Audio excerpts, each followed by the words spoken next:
Ijoollee jarittiin nu raafte immoo innaan har'a immoo maaltu ishii tuqe immoo maalumatu immoo tuqe laata?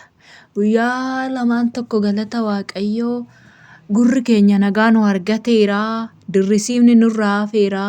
Galata isaa jennee gammannaan immoo dhufte.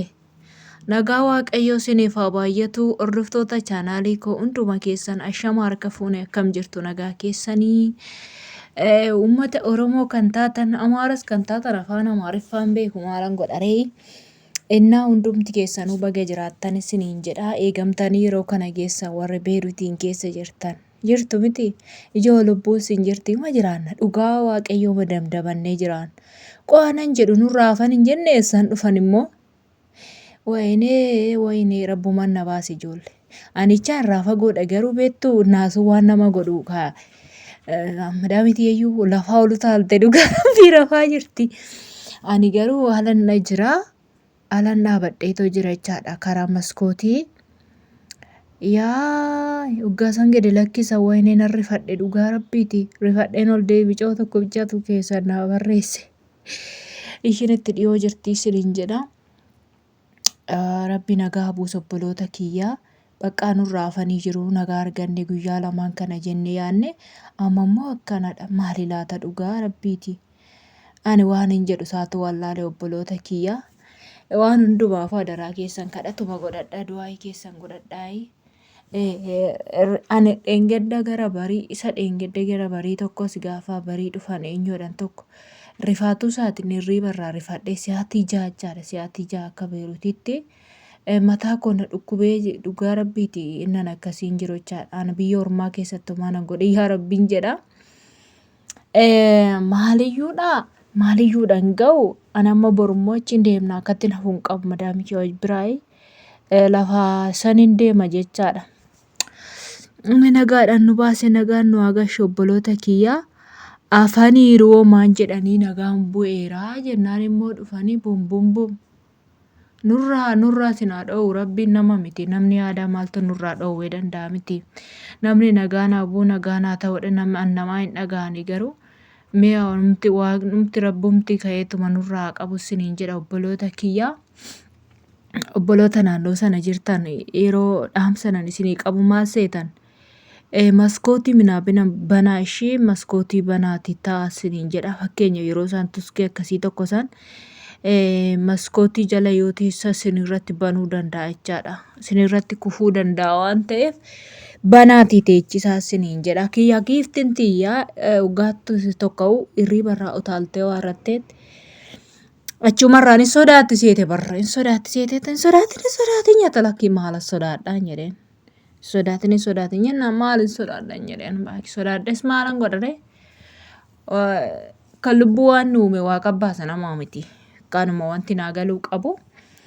Inni akkasii siniin jedha obboloota kiyyaa kanaafiyyuu namoota naannoo sana jirtan ijoollee naannoo sana jirtanii isin bichaadha wanti kun kan barbaachisu. Ani xiqqoorraa siqa uursa isaayyuu dirrisiisa isaayyuu dhaga'eeyyuu. Mana immoo nutti raasa warri itti dhiyoo ammaa isin dhugaa rabbi isin hin beeku ani. Jira immoo Waaqayyo inni mana isin baase rabbiin keessan jira amantiidhuma keessan hin kadhatadhaa isin du'aayii godhadhaa.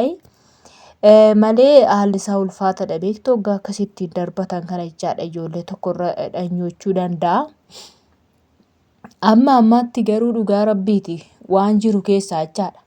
Wakabaadhuma miidiyaa kanatu waanuma hunda wakabu malee nama akkasittiin fixan hin jiru jechaadha. Manni akkasittiin yaa rukutamu malee manicha keessaa baqatan ta'uun beeku namoonni. Itti deddeebi'een gaafanneen madaamiti tana jechaadha. Garuu waan ani ishii gaafadhe namni dhumee jira. Akkami haalli isaa yeroon jedhee gaafadhu lakki namni hin dhumnee naan jette. Akka isaanii wanti isaan godhaa jiran kun naaf hin galle beektu. Akka namni isaanii wal lolan kun akka as keessaa ba'aniif ta'uu waasa sanaafis waan akkasiitis jetti garuu madaamiti atuni. Kanaaf waan akkasiitis siniin jedha isaafi malee lubbuun namaa ba'aa hin jiru du'aatiin jiranii lama gaafa jalqaba duraa sana malee. Omaayyuu sodaatiin namni takka du'aan jiru kunoo miidiyaa mana hordofinaan jette jechaadha. Akka waan ijoolleen keenya tokko miidiyaa irratti waan baay'ee wakabochaadha. Nama fakkeenyaaf waan hubannaa qabu wakabaa isaanii hin dhaga'u. Tokkoffaa biyya kana keessa natu jira. Wakabaa isaanii dhaga'u waan argurraa kan hafe jechaadha. Ijoolleen immoo fakkeenyaaf otoo dhageessanii otoo argitanii biyya kana keessatti hammam lolli kun cimaa akka ta'e, hammam lolli kun qabbanaa akka ta'e otoo argitanii isin immoo raafamtanii isin immoo bakka eenyutti oduu namaa fudhattanii dhugaa hin fudhatinaa isiniin jedha. Maaliif seetan tokko akkuma jedheyyuu ijoollee keenya naasisuu bakka ijoollee keenya dhiphinatti gashuudha. Dhiphachuu dhiistanii nyaattan gaariidhaan amma kalee galgala waan dhugaa rabbiiti yaadni kona dhiphatee sammuun kona dhiphatee too amma xiyyaarri dhufee nan gala kanan jedhu keessan jira. Durayyuu galuudhaaf karooran qaba. Galuudhaaf otoon karoora qabu bakka akkam yoo jabaate ji'a tokkorraa isin turu nan gala jedhee otoo yaadaa jiru kun ta'ee xiyyaarra daandiin xiyyaaraa cufame. Maaloo yaa Waaqayyo maaliif dhala koorraa adda na baafte? Dhugaa rabbii gungumee jechaadha dhala koorraa na fageessite. Edee waan baay'een dubbadhe yeroo sana keessatti mataan koo baay'ee na dhukkube jechaadha. Maaliif seetan ofuma kiyyaa ofitti aareen yaada kootiin baajjajee jechaadha. Kanaafiyyuu waan hundumaafiyyuu obsineetu guyyaa eegganna siniin jedha obboloota kiyyaa lafa san jirtu naannoo sana bichaa keessa kan jirtan isin ilaallata malee warri irraa fagoo warri gara baadiyyaa irraa fagoo jirtan sin rakkoon qabdani obboloota koo isinumaa xaaxaan qabdanii Waaqayyo lafa sin jirtanitti sin haa eegu siniin jedha homaa rakkoon qabdani ishee obboloota keenya naannoo sana jiraniif immoo dirqama keessi keenya na'uu fi gadduu fi qaba. Otoo rakkoon tokko irra hin ga'in aadaa amma odoo nan galas jettanii galuun hin jiru waan ta'eef obsuun sin barbaachisa siniin jedha. Maal goonaa miti amma darbutti yaa obboloota keenya beektu shakkiin isaanii immoo shakkiin namoota tokko akka kinoo biyya isi jedhamti Filisxeemii jedhamti miti biyya akkasittiin mana irratti ijoollee butuut godhanii fixassan waan akkasii faasitti miidiyaa irratti waan akkasii faatu ta'a hin ta'u dhugaa rabbiiti. Hin ta'u odoonu azirruu hin ta'u abdii qabna amantii qabna dhugaa Waaqayyo akkuma amantii keessanitti du'aa godha lubbuun nama kamii lubbuudhumti nama hadhiisati simbiraayyuu biyya kana keessaa du'uu hin qabdu. Amantiidhuma keessaniin kadhadhaa isiniin jedha.